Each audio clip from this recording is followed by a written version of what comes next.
तो आज हम तीसरा अध्याय पढ़ने जा रहे हैं। तो तीसरा अध्याय शुरू करने से पहले भगवान से प्रार्थना कीजिए कि हे ईश्वर, आज हम तीसरा अध्याय पढ़ने जा रहे हैं, सुनने जा रहे हैं। जो ज्ञान आप हमें देना चाहते हैं, जो हमारे जीवन को की महाभारत में हमें इस समय आवश्यकता है, वो एक एक शब्द हमारी समझ में आए। वह बुद्धि हमें देना कि हमें आपके द्वारा बोली गई हर बात को समझ पाएं और निरंतर उस पर चल पाएं। ऐसी क्षमता हमें देना। हम साधारण जीव हैं। तीसरा अध्याय। अर्जुन ने कहा, हे जनार्दन, हे केशव, यदि आप बुद्धि को सकाम कर्म से श्रेष्ठ समझते हैं तो फिर आप मुझे इस घोर युद्ध में क्यों लगाना चाहते हैं? आपके व्यामिश्रित अनेकार्थ उपदेशों से मेरी बुद्धि मोहित हो गई है। अतः कृपा करके निश्चय पूर्वक मुझे बताएं कि इनमें से मेरे लिए सर्वाधिक श्रेयकर क्या होगा। श्री भगवान ने कहा, हे निष्पाप अर्जुन, मैं पहले ही बता चुका हूँ कि आत्म साक्षात्कार का प्रयत्न करने वाले दो प्रकार के पुरुष होते हैं। कुछ इसे ज्ञान योग द्वारा समझने का प्रयत्न करते हैं तो कुछ भक्तिमय सेवा के द्वारा। ना तो कर्म से विमुख होकर कोई कर्म फल से छुटकारा पा सकता है और न केवल संन्यास से सिद्धि प्राप्त की जा सकती है। प्रत्येक व्यक्ति को प्रकृति से अर्जित गुणों के अनुसार विवश होकर कर्म करना पड़ता है। अतः कोई भी एक क्षण भर के लिए भी बिना कर्म किए नहीं रह सकता। जो कर्म इंद्रियों को वश में तो करता है, किंतु जिसका मन इंद्रिय विषयों में चिंतन करता रहता है, वह निश्चित रूप से स्वयं को धोखा देता है और मिथ्याचारी कहलाता है। दूसरी ओर यदि कोई निष्ठावान व्यक्ति अपने मन के द्वारा कर्मेंद्रियों को वश में करने का प्रयत्न करता है और बिना किसी आसक्ति के कर्मयोग प्रारंभ करता है, तो वह अति उत्कृष्ट है। अपना नियत कर्म करो, क्योंकि कर्म न करने की अपेक्षा कर्म करना श्रेष्ठ है। कर्म के बिना तो शरीर निर्वाह भी नहीं कर सकता। श्री विष्णु के लिए यज्ञ रूप में कर्म करना चाहिए, अन्यथा कर्म के द्वारा इस भौतिक जगत में बंधन उत्पन्न होता है। अतः हे कुंती पुत्र, उनकी प्रसन्नता के लिए अपने नियत कर्म करो। इस तरह तुम बंधन से सदा मुक्त रहोगे। सृष्टि के प्रारंभ में समस्त प्राणियों के स्वामी प्रजापति ने विष्णु के लिए यज्ञ सहित मनुष्यों द्वारा देवताओं की संततियों को रचा और उनसे कहा, तुम इस यज्ञ से सुखी रहो, क्योंकि इसके करने से तुम्हें सुख पूर्वक रहने तथा मुक्ति प्राप्त करने के लिए समस्त वांछित वस्तुएं प्राप्त हो सकेंगी।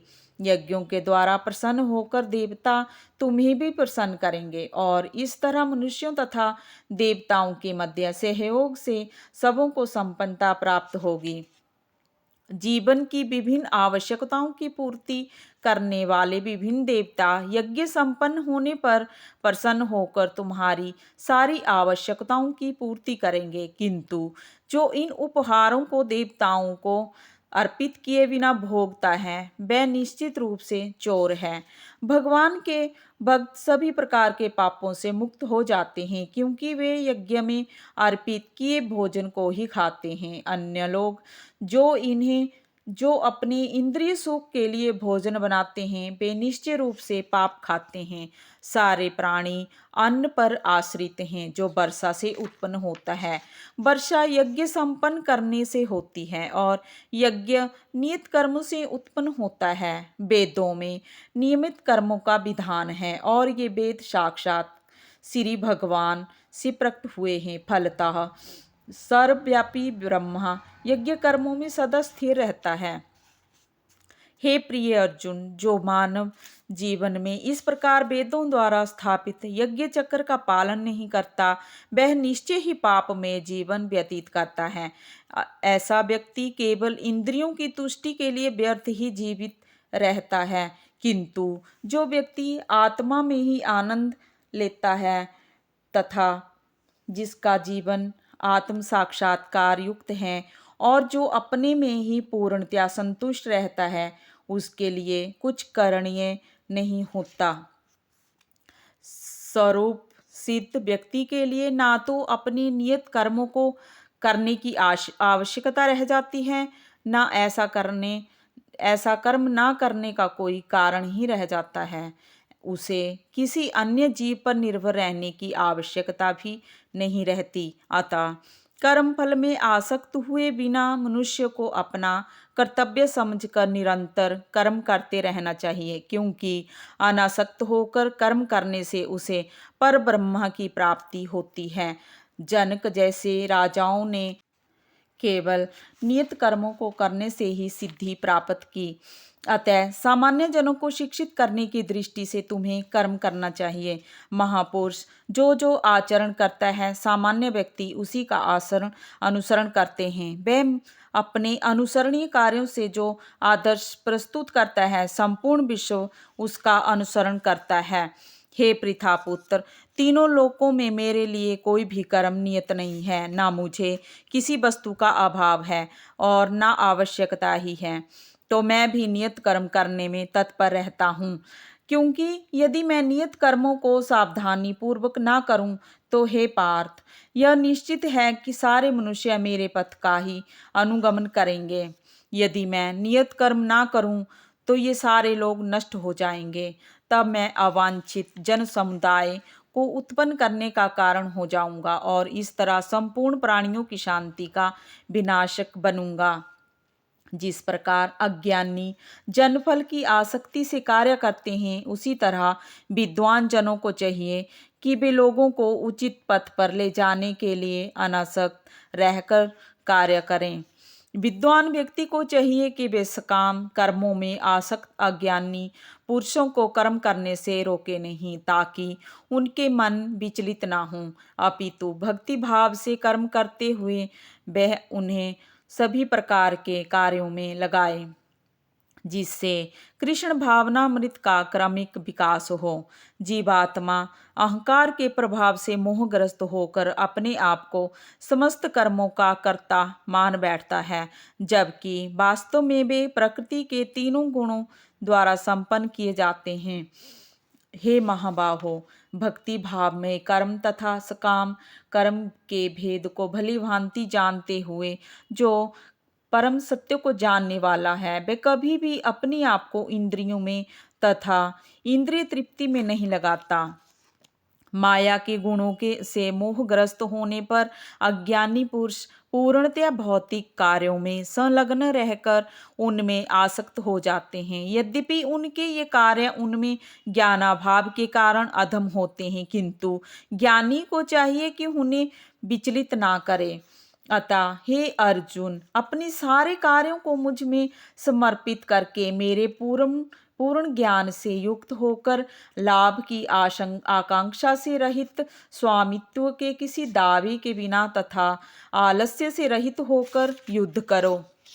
जो व्यक्ति मेरे आदेशों के अनुसार अपना कर्तव्य करते रहते हैं और ईर्ष्या रहित होकर इस उपदेश का श्रद्धापूर्वक पालन करते हैं, वे सकाम कर्मों के धर्म बंधन से मुक्त हो जाते हैं। किंतु जो ईर्ष्यावश इन उपदेशों की उपेक्षा करते हैं और इनका पालन नहीं करते, उन्हें समस्त ज्ञान से रहित, दिग्भ्रमित तथा सिद्धि के प्रयासों में नष्ट भ्रष्ट समझना चाहिए। ज्ञानी पुरुष भी अपनी प्रकृति के अनुसार कार्य करता है, क्योंकि सभी प्राणी तीनों गुणों से प्राप्त अपनी प्रकृति का ही अनुसरण करते हैं। भला दमन से क्या हो सकता है? प्रत्येक इंद्रिय तथा उसके विषय से संबंधित राग द्वेष को व्यवस्थित करने के नियम होते हैं। मनुष्य को ऐसे राग तथा द्वेष के वशीभूत नहीं होना चाहिए, क्योंकि ये आत्म साक्षात्कार के मार्ग में अवरोधक हैं। अपने नियत कर्मों को दोषपूर्ण ढंग से संपन्न करना भी अन्य के कर्मों को भली भांति करने से श्रेयकर है। स्वी कर्मों को करते हुए मरना प्राय कर्मों में प्रवृत्त होने की अपेक्षा श्रेष्ठतर है, क्योंकि अन्य किसी के मार्ग का अनुसरण भयावह होता है। अर्जुन ने कहा, हे वृषणिवंशी मनुष्य ना चाहते हुए भी पाप कर्मों के लिए प्रेरित क्यों होता है? ऐसा लगता है कि उसे बलपूर्वक उन्हें उनमें लगाया जा रहा हो। श्री कृष्ण ने कहा, हे अर्जुन, इसका कारण रजोगुण के संपर्क से उत्पन्न काम है, जो बाद में क्रोध का रूप धारण करता है और जो इस संसार का सर्वभक्षी पापी शत्रु है। जिस प्रकार अग्नि धुएं से, दर्पण धूल से अथवा भ्रूण गर्भाशय से आवृत रहता है, उसी प्रकार जीवात्मा इस काम की विभिन्न मात्राओं से आवृत रहता है। इस प्रकार ज्ञान में जीवात्मा की शुद्ध चेतना उसके काम रूपी नित्य शत्रु से ढकी रहती है, जो कभी भी तुष्ट नहीं होता और अग्नि के समान जलता रहता है। इंद्रियां, मन तथा बुद्धि इस काम के निवास स्थान हैं। इनके द्वारा यह काम जीवात्मा के वास्तविक ज्ञान को ढककर उसे मोहित कर लेता है।